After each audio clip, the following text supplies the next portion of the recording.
Depois de 4 dias de buscas angustiantes, veio a confirmação que ninguém queria receber, né? A Juliana Marins, ela foi encontrada morta. A brasileira de 26 anos que caiu, né, em um dos vulcões mais perigosos da Indonésia durante uma trilha que deveria ser apenas ali mais um capítulo ali da sua viagem, né, da viagem dos sonhos dela pela Ásia. Mas o passeio acabou virando um pesadelo, né? O que realmente aconteceu naquele dia, né? Por que a Juliana foi deixada para trás? Houve negligência do guia ou o resgate falhou por causa da estrutura precária do local, né?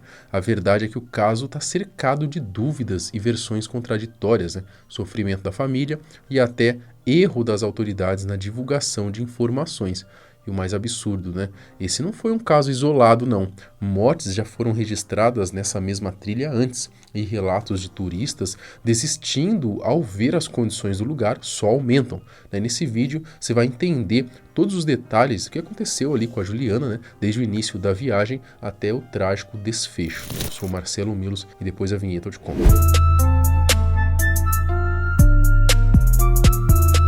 Juliana, carioca de Niterói, tinha apenas 26 anos, né? Era formada em publicidade e propaganda pela UFRJ e trabalhava como dançarina de pole dance, além de nadadora, né? Amante de viagens, desde fevereiro ela fazia um mochilão sozinha pela Ásia, já tendo passado por Filipinas, Vietnã e Tailândia, antes de seguir para a Indonésia, né? O que a jovem não sabia é que esse, infelizmente, seria o seu destino final. Estando na Indonésia, Juliana pensou por que não encarar um dos passeios mais aventureiros do país, né? Na ilha de Lombok está o Monte Rinjani, um vulcão ainda ativo, né, com 3.721 metros de altitude, né? Ao redor dele, um imenso lago, né, compõe a paisagem, né, que atrai então todos os anos turistas em busca de adrenalina, né? Mas o trajeto exige fôlego e preparo, né? São 2 dias de caminhada com trechos em que o ar fica rarefeito, ou seja, né, quem não estiver bem condicionado acaba sofrendo, né? E foi exatamente isso aí que, ao que tudo indica, aconteceu com a Juliana. O acidente. A brasileira e mais 5 turistas partiram com um guia para a aventura, né, de subir aí no Monte Rinjani. O tempo não era dos melhores, né, para fazer a trilha, mas uma italiana que fazia parte do grupo de Juliana contou que a primeira parte de 1.500 metros eles conseguiram completar, apesar da frustração por a paisagem não corresponder ao que eles esperavam, né, devido ao mau tempo. Começamos a trilha no dia seguinte. Fizemos todo o caminho até o topo. Foi muito difícil. Subimos uns 1.500 metros, mas chegamos ao acampamento. Ficamos felizes por termos chegado, mas não ficamos muito felizes com a vista. No vídeo em que a italiana e a brasileira aparecem juntas, né, é possível notar o desapontamento mesmo, né, por terem chegado até ali e não conseguirem ver quase nada. Yeah, and the view is amazing. Yeah, you can oh, it was so worth it. So worth it. Yeah, we did it for the view, so I'm glad. Amazing. Yeah, amazing. Yeah. Após a primeira parada de um tempo de descanso, né, o grupo retomou a trilha e foi justamente aí que a tragédia aconteceu, né? De acordo com relatos de quem acompanhava a carioca, o clima continuava desfavorável, né, com condições bem complicadas, né, e um frio bem intenso. Alguns membros do grupo tinham um preparo físico melhor, né, e seguiam num ritmo mais acelerado, enquanto Juliana acabou ficando para trás. Durante a trilha, tínhamos diferenças de nível. No momento do acidente, eu estava bem na frente. Ela estava sozinha atrás com o guia. Era muito cedo, antes do sol nascer, em condições de visão ruins, com uma simples lanterna para iluminar terrenos difíceis e escorregadios. E é aqui que começam então as divergências nas versões sobre o que realmente teria acontecido, né? Como Juliana não estava conseguindo acompanhar o ritmo do grupo, o próprio guia teria sugerido então que ela descansasse um pouco antes de continuar a subida. Segundo ele, ficou apenas então alguns minutos afastado antes de retornar para checar como ela estava. E nesse breve intervalo, a Juliana então teria caído. né? Mas há quem diga o contrário também. Há relatos de que o guia teria, na verdade, deixado a Juliana sozinha por horas, né? Praticamente a abandonado na trilha, né? E foi nesse período que tudo aconteceu, né? Ela caiu dentro do vulcão, né? A queda foi por volta das 4 horas da manhã de sábado, né? No horário local. Dava mais ou menos ali umas 13 horas de sexta-feira aqui no Brasil. A família de Juliana acredita mais na segunda versão, né? E diz que ela foi deixada sozinha pelo guia, né? Por mais de 1 hora antes do acidente. Segundo o parque, Juliana teria entrado em desespero ao perceber que estava só e foi nesse momento que pegou um caminho errado, né? Ou então escorregou e caiu. Cara, isso me lembra até um pouco do caso lá do menino, né? Aqui do Brasil, né? Lá do Pico dos Marins, né? Que ele caiu também e, mano, só que ele até hoje não acharam, né? Esqueci o nome do menininho, cara. A gente fez vídeo aqui também falando dele. O guia seguiu com o grupo até o cume que eles iam alcançar e Juliana ficou sozinha por mais de 1 hora. As informações que a gente tem também do parque é que Juliana entrou em desespero porque ela não sabia para onde ir, não sabia o que fazer. Quando o guia voltou, porque percebeu que ela estava demorando muito, ele chegou e viu que ela tinha caído lá embaixo. Bom, mas há também o outro lado da história, né? Numa entrevista ao jornal O Globo, né? O guia Ali Mustafa, né, ele de 20 anos ali, confirmou que orientou a Juliana a descansar enquanto o grupo seguia adiante, mas garantiu que o combinado era esperar por ela um pouco mais à frente. Mas aí eu não vejo sentido, né? Você fala pra pessoa ali, não, fica parado aqui, descansa e a gente continua. Aí depois você alcança a gente, mas daí ela vai ter que correr pra alcançar, ou então se os caras forem ficar parado, eles forem parar pra ela poder alcançar, era mais fácil ficar com ela então espera todo mundo.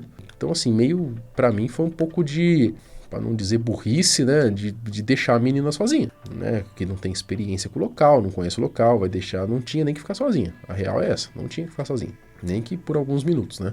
Bom, o Ali, né, esse guia aí, né, ele atua na região desde 2023, costuma subir no Monte Rinjani 2 vezes por semana, diz que ficou apenas 3 minutos à frente da brasileira, né, ao perceber que ela demorava mais do que o esperado para alcançá-los, resolveu voltar para procurá-la. Então, de novo, foi o que eu falei, aí você fica na frente dela, descansa aí, a gente vai na frente, mas aí depois você alcança a gente. Porra, que caramba, velho, não tem lógica, para ela alcançar vocês ela vai ter que correr, né? Então eu acho que de fato é mais fácil todo mundo esperar então, né? Bom, abre aspas aí pro guia, né? Na verdade, eu não deixei, mas esperei por 3 minutos na frente dela. Depois de uns 15 ou 30 minutos, a Juliana não apareceu. Procurei por ela no último local de descanso, mas não a encontrei. Eu disse que a esperaria à frente, eu disse para ela descansar, percebi que ela havia caído quando vi a luz de uma lanterna num barranco a uns 150 metros de profundidade e ouvi a voz da Juliana pedindo socorro. Eu disse que iria ajudá-la, tentei desesperadamente dizer a Juliana para esperar por ajuda. O fato é que dá para imaginar, né, o desespero da Juliana naquela hora, né? Caída a vários metros, sozinha, num frio absurdo, sem comida, sem água, sem ninguém por perto. É uma situação desesperadora, né? Enquanto isso, a família também vivia um drama aqui no Brasil, né? Com dias sem notícias concretas, chegaram a cair inclusive em fake news, né? E até o embaixador do Brasil na Indonésia admitiu por telefone que repassou informações erradas no início, né? Com base em relatos imprecisos das autoridades locais, ou seja, um bando de incompetente. Essa é a real.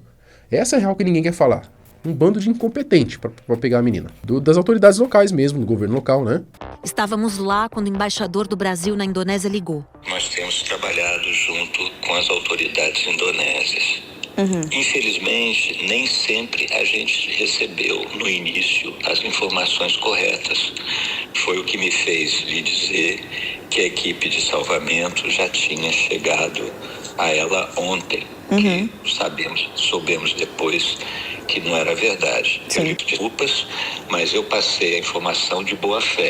Bom, quase 4 horas após a queda da brasileira, né, um grupo de turistas espanhóis chegou ao ponto mais próximo de onde ela havia despencado. Com a ajuda de um drone, conseguiram fazer o último registro da Juliana com vida.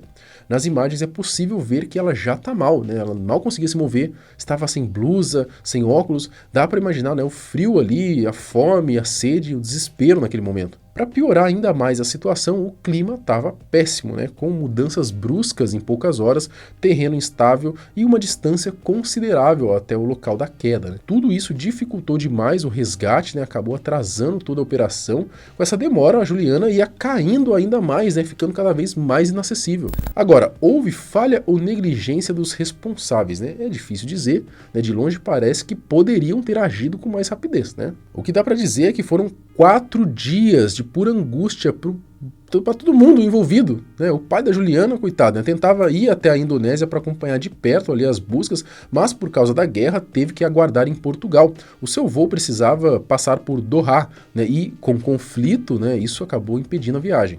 Estamos aqui no aeroporto de Lisboa.